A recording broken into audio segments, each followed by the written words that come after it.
ሚስቱን ስለሚጠራጠር እያቀፋት ከኋላዋ በገመድ ሊከታተላት ፈልግና ገመድ ከኋላው አንጠልጥሎ በቀለም ይነክረዋል። አንድ ሰው ግን ከኋላ መጥቶ ያሳያታል በመስታወት ምን እያደረገ እንደሆነ። እሷ ግን ሙሉ በሙሉ እንዳላወቀ ሰው ሆና አውቃ ቻው ብላውም ተሰናብታው ትሄዳለች። እሱም ሊከታተላት ፈልጎ ነበር እንደዛ ያደረገው።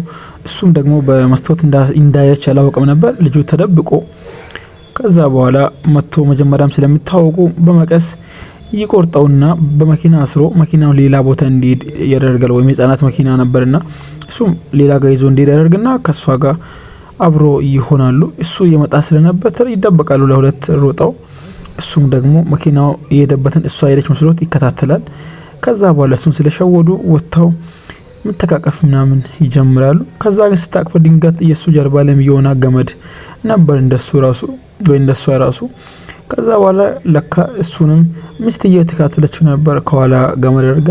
ምን እየሰራሽ ነው እዚህ ለምን መጣሽ ብሎ ይደናገጥና ይጠይቃታል። እሷ ግን እሷም ስለምትጠረጠረው ከኋላ የተከተለችው ነበር። በመጨረሻም ይዣለው ብላ ትናገራለች። እሱ ለራሱ ይዋረዳል። ሌላው ነው